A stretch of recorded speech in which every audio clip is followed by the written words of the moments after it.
Around 3100 BC, Upper Egypt's ruler, Narmer, traditionally identified with Menes, achieved a lasting feat: the political and symbolic unification of Upper and Lower Egypt.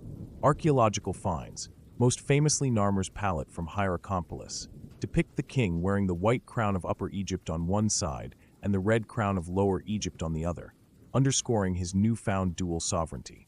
This act marked the transition from rival regional chiefdoms into a centralized monarchy.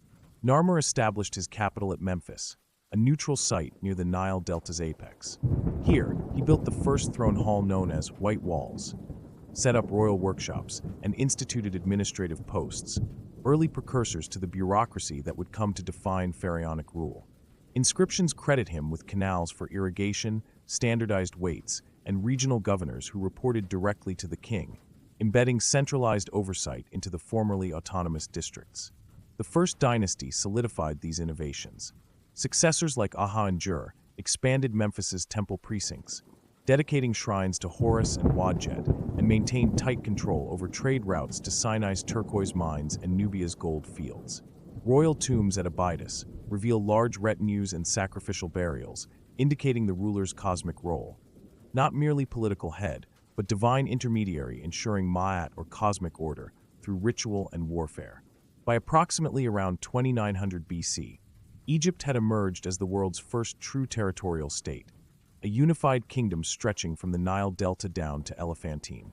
Its ruling ideology, Pharaoh as living Horus, provided ideological cohesion, while innovations in administration, religion, and infrastructure laid the bedrock for centuries of pyramid building, literary achievement, and imperial expansion to follow. Following the first dynastic unification, Egypt's rulers across dynasties 1 and 2 refined institutions that would endure for millennia. Pharaohs such as Jet, and Den centralized religious, administrative, and military authority in the person of the king. They portrayed themselves as Horus incarnate, divine shepherds whose right to rule flowed directly from the gods. Royal titulary expanded to include the Horus name, Neti name, and Golden Horus name, each linked to specific theological functions and territorial claims. Memphis, established by Narmer, matured into a sprawling capital. Its palatial quarter housed the pharaoh's residence and central bureaucracy. Nearby temple complexes organized the kingdom's agricultural surplus. Provincial governors owed direct fealty to the crown, sending annual tributes, grain, linen, and craft goods, to sustain royal workshops. Stone-built tomb chapels at Abydos and Saqqara, often carved with temple facade reliefs, provided chapels for the cult of the deceased king, ensuring ongoing offerings. Technological advances accompanied this institutional growth. The widespread use of copper tools and increasingly bronze for chisels enabled large-scale construction. Mud brick fortifications, storage granaries, and planiform fortresses appeared along the eastern and western deserts. Canal networks linking the Nile's branches facilitated year-round irrigation, and standardized cubit rods from Den's reign ensured consistent measurements for building and land surveys. Writing evolved from pictograms into a cursive hieroglyphic script on pottery sherds and into early hieratic on papyrus, for both administrative record-keeping and commemorative funerary texts. The Palermo stone annals record yearly events of the king, laying the groundwork for state historiography. Militarily, the pharaoh maintained a small core army supplemented by conscripted laborers in times of campaign. Reliefs depict kings smiting foreign foes, Libyans and Nubians, symbolizing the cosmic role of the pharaoh in maintaining Ma'at by suppressing chaos.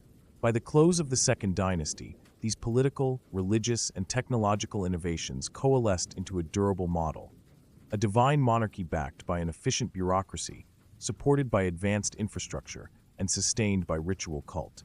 These foundations set the stage for the Old Kingdom's monumental achievements that followed.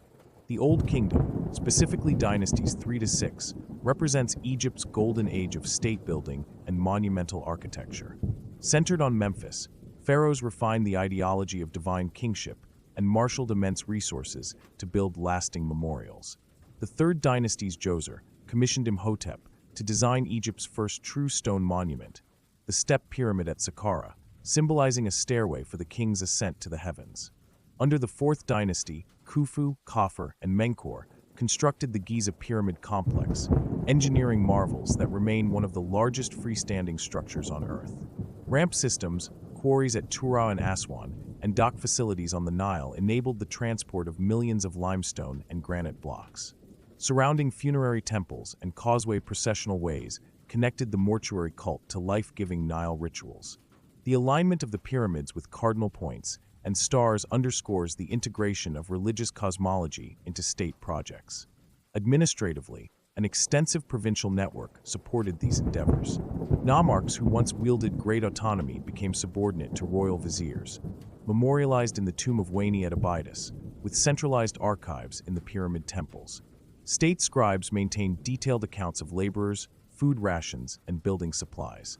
The government also oversaw mining expeditions to Sinai turquoise and expeditionary ventures to Punt for incense, strengthening Egypt's economic base. The Fifth Dynasty shifted emphasis towards solar theology. Pharaohs like Userkaf and Unas built sun temples at Abu Ghurab, dedicated to Ra, reflecting the rise of the solar cult. Pyramid texts, inscribed inside Unas's burial chamber, are the earliest religious writings, granting the king magical spells for resurrection. By the end of the Sixth Dynasty, under Pepi II's extraordinarily long reign, the administrative apparatus strained under climatic shifts and Nile low floods.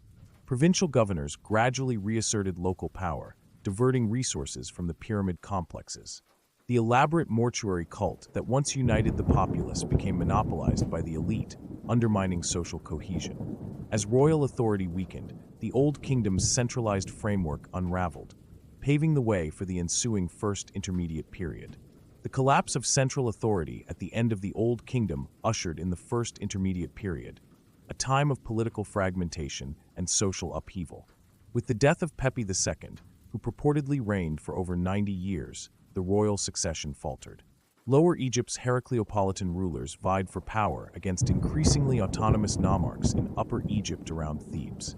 Climatic anomalies, archaeobotanical evidence indicates consecutive low flood years, led to diminished harvests, famine, and rural depopulation. Temple archives from Heracleopolis record emergency grain distributions, while Theban tomb inscriptions lament the land's aridity and social disorder. Without the pharaoh's redistributive authority, local strongmen took food and labor for themselves, creating a patchwork of petty kingdoms. Art and culture adapted. Provincial tombs at Beni Hassan depict Namarch courts rather than royal funerary cults. The Abusir papyri reveal temple officials petitioning local governors for relief. Literature, from the admonitions of Apur to the teaching for King Merakare, reflects moral decline and the imperative of a just, centralized ruler. Nonetheless, the Theban rulers of 11th Dynasty, notably Intef I, Intef II, and Intef III, consolidated control over southern districts, leveraging gifts of grain to win loyalty. Military forays reclaimed strategic oases and trade routes. The decisive victory of Mentuhotep II over Heracleopolitan forces at Thebes in approximately 2055 BC marked the reunification of Egypt under a restored monarchy from Deir el-Bahri. This interregnum demonstrated the fragility of complex states and the vital role of centralized authority, temple-sponsored welfare, and Nile inundation management in maintaining social harmony. The First Intermediate Period's turmoil ultimately paved the way for the Middle Kingdom's renaissance of art, literature, and administrative reform. With Mentuhotep II's victory, the Middle Kingdom emerged as Egypt's second classical era of centralized rule and cultural flourishing. Pharaohs of dynasties 11 and 12, Senusret I, Amenemhat III, and Senusret III, re-established strong royal authority over the nome system, carefully balancing the power of provincial governors through frequent royal inspections and half-sibling appointments to key posts. The capital at Ichtoi, likely near modern Lisht, benefited from new canal works linking the Nile to the Fayum Basin, creating Lake Madinet Madi, and vastly expanding arable land. These irrigation projects supported population growth and generated surplus for large-scale state projects and military expeditions to Nubia, where forts like Buhan secured gold mines and trade routes. Art and literature thrived. The coffin texts, evolving from pyramid texts, democratized the afterlife, enabling non-royal Egyptians to access spells for resurrection. Wisdom literature, such as the instructions of Amenemhat, offered moral guidance on loyalty and governance. Middle Kingdom sculpture favored realism and expressive portraiture, epitomized by the stern visage of Senusret III's statues. Architecturally, pharaohs built cenotaphs at Abydos and refined mortuary temples at Lisht and Hira, surrounded by artisan villages that produced intricately painted coffins and faience Ushabti funerary figurines. Trade extended to the Levant and Cyprus, importing cedar wood and Cretan pottery, while exporting grain, cloth, and papyrus. By dynasties 13 to 14, administrative costs and nomarch ambitions began to resurface. Evidence of local tin and copper production shows provinces acting independently. Decentralization foreshadowed the coming Second Intermediate Period. Yet the Middle Kingdom's achievements in centralized administration, literature, and engineering left an indelible legacy on subsequent Egyptian and Near Eastern polities. Weakening central control and pressure from foreign settlers characterized the Second Intermediate Period. Hyksos raiders from the Levant, Semitic-speaking peoples with expertise in horse-drawn chariots and composite bows, penetrated the eastern delta. They established dynasties 15 to 17 at Avaris, modern Tel El Dabeh, ruling northern Egypt as a parallel polity to Theban rulers in the south. The Hyksos introduced military innovations, light chariots, bronze battle axes, and improved fortifications, forcing Theban kings to adapt. Hyksos rulers adopted Egyptian royal titulary and worshipped deities like Seth and Hathor alongside their own Semitic gods, Baal and Astarte. Cultural exchange occurred. Egyptian artisans learned new metalworking techniques, while Hyksos built monumental mud brick citadels and granaries. In Thebes, Dynasty 17 pharaohs, Kamose and Ahmose I, launched campaigns to expel the Hyksos. Inscriptions celebrate ambushes in marshes, chariot charges across reclaimed delta fields, and the destruction of Avaris's stronghold. Ahmose completed the reunification around 1550 BC, marking the end of the Second Intermediate Period and ushering in the New Kingdom. This era of dual kingship and foreign rule highlighted Egypt's adaptive capacity. Military technologies and administrative practices gleaned from the Hyksos informed New Kingdom campaigns in Nubia and the Levant. Moreover, the coexistence of Egyptian and Western Asiatic cults laid early groundwork for the cultural syncretism that would define Egypt's imperial apex. The New Kingdom, dynasties 18 to 20, transformed Egypt into a superpower of the ancient Near East. Ahmose I consolidated power, rebuilt Thebes' Temple of Amun at Karnak, and established a professional army. His successor, Thutmose I, led campaigns into Nubia and the Levant, securing gold mines at Kerma and forging trade links to Mitanni and Anatolia. Pharaohs like Hatshepsut championed diplomacy and commerce, dispatching the famous Punt expedition, an opulent voyage returning incense, myrrh, and exotic wildlife documented on Deir el-Bahri reliefs. Under Thutmose III, Egypt's armies reached the Euphrates, subjugating Canaanite city-states and planting victory stele at Megiddo. Amenhotep III oversaw unprecedented luxury. His mortuary temple and the colossi of Memnon reflect artisan mastery in stone and bronze. He sponsored vast diplomatic gift exchanges with Mitanni and Babylon, reinforcing Egypt's supranational status. The pharaoh's divine persona was amplified in twin sanctuaries at Luxor and Karnak, blending Amun-Ra and royal cults. Rameses II, known as the Great, extended New Kingdom power through monumental temples at Abu Simbel and the Ramesseum, and fought the Hittites at Kadesh. The resulting treaty, inscribed on silver plates, marks the world's earliest recorded peace accord. Economically, state granaries and royal workshops in Deir el-Medina produced finely painted tombs and delicate jewelry. A standing navy patrolled the Nile's reaches to the Red Sea, safeguarding sea lanes. By the end of Dynasty 19, however, resource strains and priestly power, embodied by Amun's high priests, began eroding royal prerogatives. Dynastic vigor waned, leading into the Ramesside era's gradual decline. Amenhotep IV, later known as Akhenaten, upended Egypt's religious order by promoting exclusive worship of the solar disk Aten. Abandoning Thebes, he built a new capital, Akhenaten, modern Amarna, with open-air temples bathed in sunlight. Art styles shifted to intimate royal portraits, Akhenaten and Nefertiti reclining beneath the Aten's rays, departing from conventional idealization.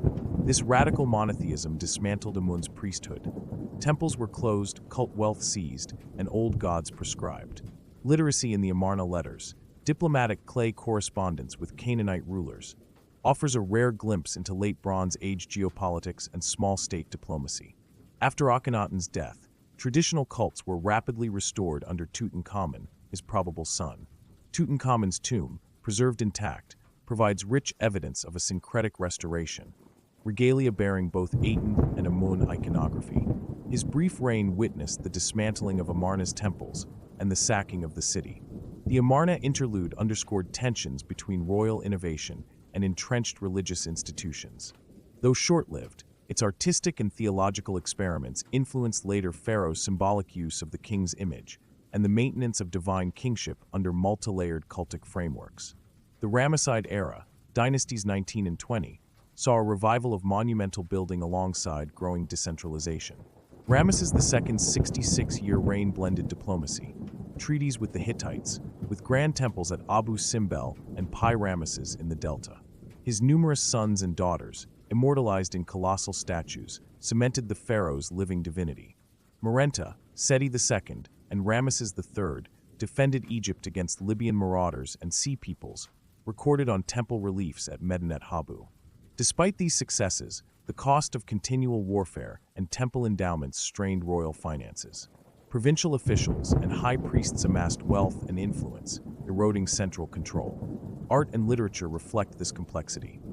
The Great Harris Papyrus praises Rameses III's achievements, while the Judicial Papyrus of Turin details harem conspiracy trials, exposing palace intrigues at Medinet Habu. By the reign of Rameses XI, authority fragmented. The high priests of Amun at Thebes governed southern Egypt, while Herihor took on royal titles in Upper Egypt. The Delta fell under Libyan client kings, and local nomarchs declared autonomy. Central administration dissolved into competing power centers. With the death of Rameses XI, Egypt entered the Third Intermediate Period, an era marked by divided rule and foreign incursions. Theocratic rulers in Thebes controlled Upper Egypt, while Libyan-descended dynasts held sway in the Delta. Economy and central works stagnated. Tomb robberies surged as royal necropolises were plundered. Assyrian invasions in the 8th century BC under Esarhaddon and Ashurbanipal imposed tributary status on Egypt, while Nubian kings of Kush temporarily reunited the land and restored pyramid building at Nuri. Yet this revival was short-lived. Persians conquered Egypt in 525 BC, ushering in imperial rule. Despite political fragmentation, the pharaonic institution persisted in ritual continuity. Temple cults remained active and hieroglyphic literacy endured. Monumental legacies, from Saqqara's step pyramid to Luxor's obelisks, continued to inspire even under foreign dominion. Thus closed the chapter of the early dynastic through New Kingdom eras, a span that witnessed the birth of kingship, the apex of pyramid building, devastating decline, and cultural resilience that would echo through Egypt's subsequent millennia. Thank you for joining Ancient Odyssey on this journey through Egypt's first 4 millennia, from Narmer's unification to the final flickers of pharaonic might. We've seen how divine kingship, monumental art, and the Nile's rhythms shaped a civilization that endured foreign invasions and internal strife alike. If you've enjoyed unraveling these ancient chapters, be sure to like, subscribe, and ring the bell for more deep dives into history's hidden legacies. Until our next expedition, stay curious, stay bold, and keep exploring the eternal wonders of the ancient world.